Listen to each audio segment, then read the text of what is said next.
everyone, it's me again, and I am back from the US. It was a long, wonderful, and relaxing trip, but I'm very, very happy to be back and back in the saddle again, so to speak. Y'all are gonna have to excuse the sad, sorry state of my background right now. I'm completely redesigning our living room area. I'm completely redoing everything, and it's all a mess right now. So, you know, I got my little pseudo backdrop back here, and I'm gonna film anyway because I want to have videos consistently uploading for you guys. But the good news is I will be creating my own kind of filming space here and getting backdrops and all kinds of exciting things. So things will be improving in Faith Grenade land. If you're new to this channel, welcome. My name is Faith Grenade and I make makeup videos here on YouTube. See that subscribe button? Just hit it. Takes 2 seconds and it makes my day. Today, I had already uploaded a video about palettes that I don't use a whole lot. I'll put that video up in the cards up here so you guys can check that out. This is everything else. This is all of my eyeshadow palettes, or at least most of them. Some that I won't be mentioning here just because either I don't use them at all, I mentioned them in my previous palette video, or they're just not quite palettes to me, because I define a palette as something that has 8 eyeshadows in it or more. And I don't want to talk to you guys about palettes that I don't really use all that often, at least in this video. So keeping it to my main collection of palettes that I sort of pull from on a regular basis. So I'm going to talk a little bit about each one, and let's just get right into it because I'm surrounded by eyeshadow and it's gonna be a long video. We'll go ahead and start with the BH Cosmetics Take Me to Brazil palette. This is one of a couple colorful palettes that I own. It's one of the more affordable colorful palettes I've run into that actually has decent quality. These shadows are fairly pigmented. You know, there are some winners and some losers in here, no doubt, but I like this palette for when I'm doing a colorful look and there's just that one color that I seem to be missing from one of my other palettes. This was the one that I would go to find that color, because there's a lot of color going on in here. It was also one of the only palettes I had that had a red eyeshadow in it for a really long time. But of course now I have the Melt Cosmetics Love Stick stack, so that's my favorite red to use normally. Those stacks are not in here because they only have 4 eyeshadows and I require 8 to count it as a palette. Next, we'll go ahead, speaking of colorful palettes, the Kat Von D Mi Vida Loca Remix palette. I really hope she re-releases this because it is just stunning. It's beautiful. It's a color wheel of eyeshadow. You get 24 shadows in here. I've talked about it before, but guys, this is gorgeous. And I've been obsessed with it. I've been using it constantly, and I want to depan these eyeshadows because while this orientation is gorgeous and the packaging is freaking awesome, it's a little bit cumbersome to travel with, and I'd love to be able to put these in a Z palette because I use them all the time. Going right in to the Clinique All About Eyeshadow palettes. These are a series of 8 pan palettes that Clinique came out with some time ago. They are adding new collections all the time, so I don't have all of them anymore, but this one is Wear Everywhere Grays. I have a video on this already, so I won't go too in-depth into it. Instead, I'll put the video up there so you guys can go watch a review of this one. And then the next one is Wear Everywhere Nudes. I also have a review and a tutorial using this, and I will put that up there, and in the description I will put links to all of this stuff so you guys can see it. This one is the Wear Everywhere Greens palette. This is one of the first ones that I got. It's awesome. There goes the midget tampon, but awesome. I also have a review of this one. I'll put it up here and down there so you guys can check it out. And I will talk at length about the quality of these palettes. This one is Wear Everywhere Blues, which I haven't done a review of yet, but I will be reviewing this palette eventually and doing a tutorial look with it, so keep an eye out for that one. And finally, I have Wear Everywhere Pinks, which is the other one that I haven't done a review for yet. I am going to be doing a review and tutorial for this one as well, so you will have all the ones in the collection, or at least most of them. I don't have the Black Honey Affair one or the Pink Honey Affair one, but I have all the ones that are sold at my exchange, so I did the best I could. This next palette I just got not too long ago. I bought it while I was stateside, and it is the Urban Decay 20 Vice Limited Reloaded palette. I wasn't gonna get this because a lot of you guys already know I don't especially like Urban Decay eyeshadows. This is an unpopular opinion, but I found that a lot of them are huge glitter bombs. They have a ton of fallout, and they just never really impressed me for how much they are.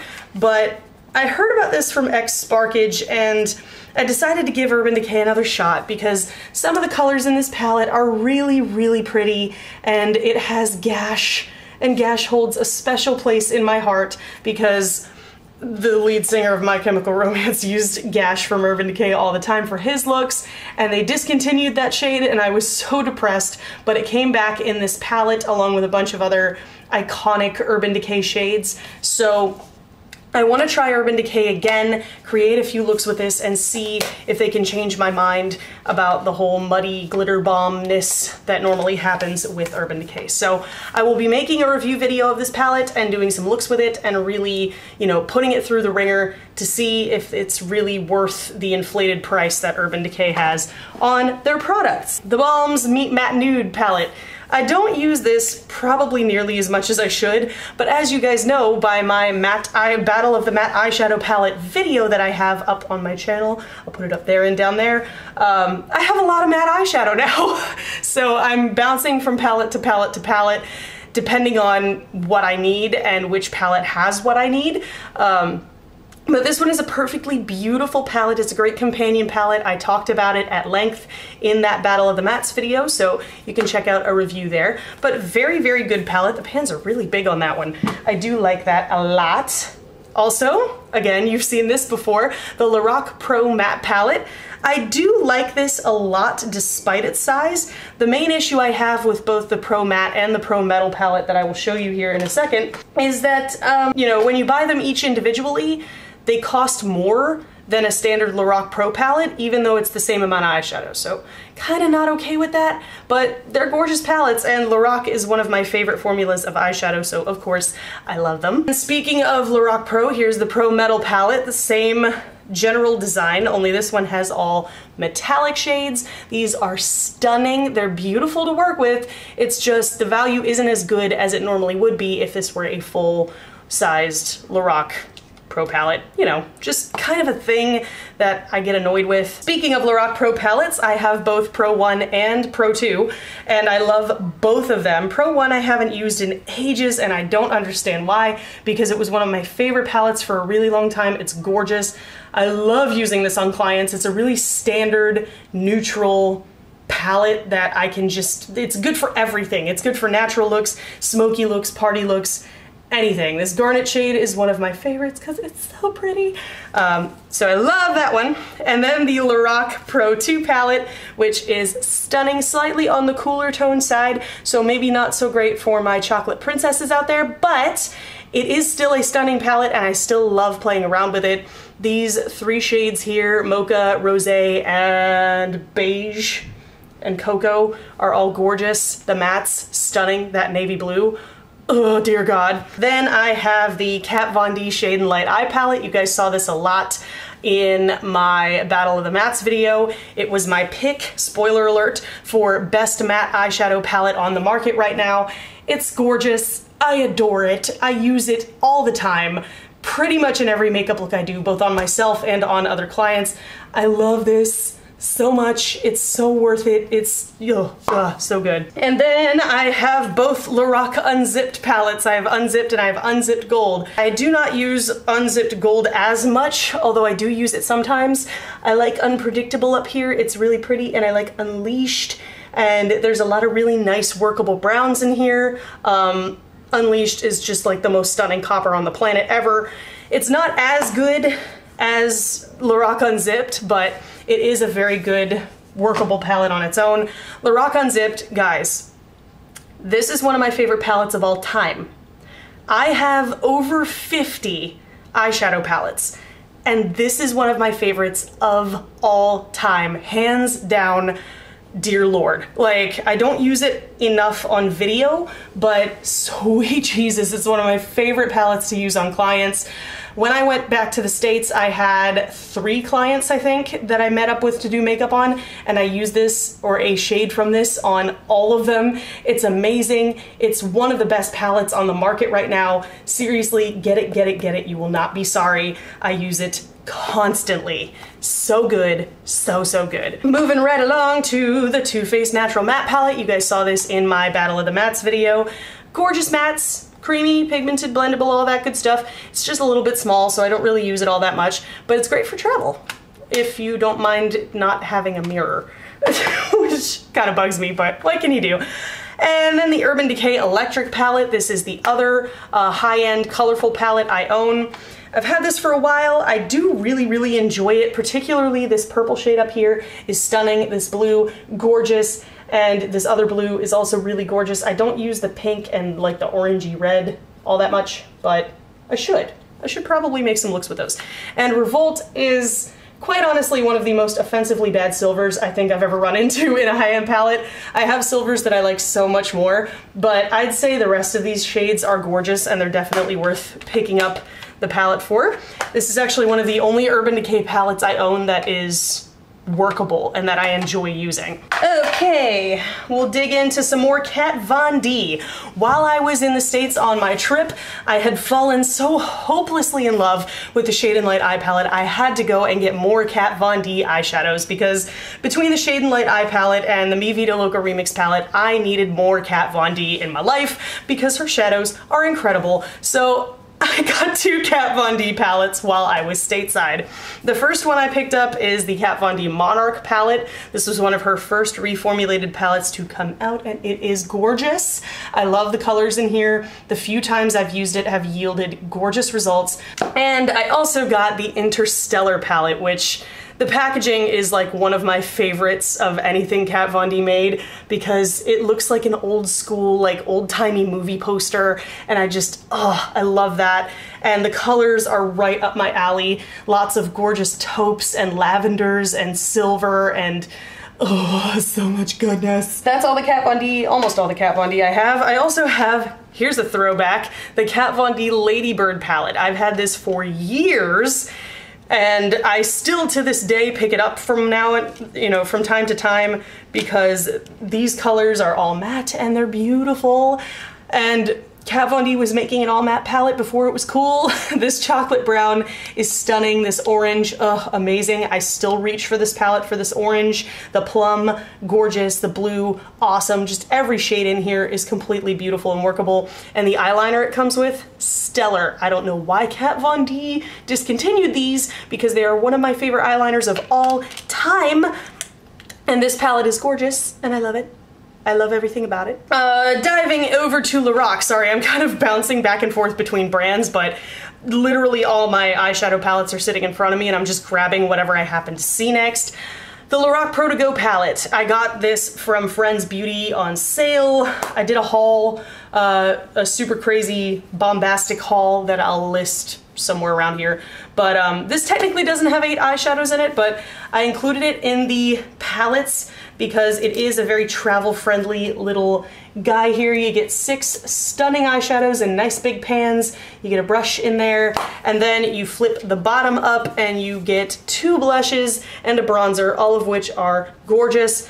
The brushes I don't really use that much, but the shadows and the powders in here are the stunning Lorac Pro formula, which I adore. Diving into some more Lorac while I'm thinking about it, I have both Lorac Mega Pro palettes, the Mega Pro 1 and the Mega Pro 2.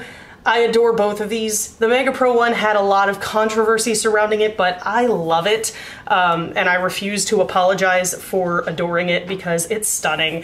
There's a lot of beautiful shades in here. Mulberry is gorgeous. Merlot, dear lord, are we noticing a pattern here with me in like red toned eyeshadows?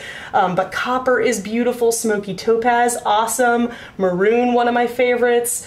And there's just so much to play with here, and it's all in kind of that neutral color scheme, so I like it a whole lot. I won't go into too much detail though because I know there's a lot of saltiness associated with this palette. Then the Lorac Mega Pro 2, which is still available At least it was last time I checked on Ulta's website and in stores. And I adore this one as well. It's got some beautiful shades in here. Specifically, Penny is a huge winner. Dark Sienna, awesome. Chrome, Sandstone, Goji, Cabernet, Tangerine, Melon, just to name a few, Prosecco, all stunning shades. It's a completely different kind of color scheme to the last one, and a color scheme that won't work for everybody, but I adore it. I absolutely love it. I use it all the time. Let's see, what else am I missing here? I'm gonna dive into some drugstore. I've got L'Oreal La Palette Nude 1 and La Palette Nude 2. I won't go too far into detail on these because I have an entire dedicated review video devoted to both of them. For being drugstore, these are awesome. They are stunning. I love them. And L'Oreal just released a new La Palette, which is called La Palette Noir. I couldn't find it while I was stateside in stores. Like, I saw, you know, the area of the shelf for it, but I guess, you know, Target and Ulta hadn't gotten them in yet. But I want it because if these two are awesome, then that La Palette Noir, which is like a standard smoky eye palette, is bound to be awesome as well. And gonna go into the Tartelette palettes, both Tartelette and Tartelette in Bloom. I did pick this up while I was stateside. I went a little bit makeup crazy, y'all, while I was out in the States, but I couldn't help it. Like, there was Sephora's and Ulta's and drugstores that were just a drive away, and I didn't have to order all my makeup online, and I got really excited. You guys know about the Tartelette palette. This was mentioned in my Battle of the Mattes video, which I will include in the cards and down below, so you can go and watch and see my in-depth talk about this palette. Won't go into too much detail, but pretty good standard matte palette all in all. I do enjoy it. And then the Tartelette in Bloom palette. This wasn't on my radar at first because I was determined to save money. I was like, no, I'm not gonna buy another neutral palette. And then I saw it in store and I was just like, I need this. It smells awesome. Like, the fragrance on these is a really, really nice, gentle smell. And these shades, y'all, like, I can't, like, firecracker. It's so good. And there's so many beautiful shades in here. Leader and Rebel look gorgeous. I haven't really used this all that much. I'm gonna be making a review video about it, so stay tuned for that. I'm gonna be making looks with this because you guys said you wanted to see looks with this one, so I will definitely be doing that for you. And then we've got, I believe this is the last thing I have to talk about, finally, is the Too Faced Chocolate Bonbon palette. I mentioned, the only reason I don't mention the other two chocolate bar palettes is because I mentioned them in my last palette collection video, and I thought it'd be a little bit redundant to mention them again. But I do have both of the other ones, and I saw this one and I was like, do I really need it if I have the other two chocolate bar palettes? And then I swatched it in store and I watched a bunch of review videos about it, and I was like, you know what? It's something that people are talking about, and I want to be kind of one of the people to talk about it because people are going to be wanting my opinion on this. So I ended up getting it too. I don't see myself using these pinks all that much because pink doesn't really look very good on me. It looks kind of weird. But these neutrals look awesome. I have swatched this. I haven't actually used it on my face yet, but I've swatched it. This molasses chip shade I am in love with. Bordeaux looks amazing. Almond truffle, gorgeous transition shade there. Pecan praline, love. Earl Grey is such a unique color. I'm so excited to play with this. And it does still smell like chocolate, although a little bit less than the other two. And again, I will be filming a dedicated review and tutorial using this palette, so don't panic, it will be done. And that, my dear little friends and neighbors, is it, pretty much. That is it for all of my palettes that are in kind of my top two drawers that I pull from a lot, palettes that are in my kit, palettes that I use constantly, or palettes that are new that I got while I was stateside. As I said before, this is not my entire collection by a long shot. I do have a ton of other palettes, mostly drugstore, but I don't use them that much, and I just didn't feel the need to really mention them as part of the collection because the things I call my collection are things that I actually use on a regular basis, both on myself and on other people. So that's it. That is my entire palette collection. It is a lot of makeup. Disclaimer, totally a lot of makeup. Do you guys need all this makeup? Absolutely not, but I am a freelance makeup artist. I do make makeup videos here on YouTube. Makeup is part of what I do. It's something I enjoy a lot, so it's something that I like to have a lot of. I hope you guys enjoyed this video and found it informative and helpful. If you did, there's a button for that. Spank that like button in the butt. You know it deserves it. And if you want to see more from me, subscribe and become a member of the faithful today. I upload new videos every Sunday. Thank you guys so much for watching and joining me today, and I will see you in the next video. Bye!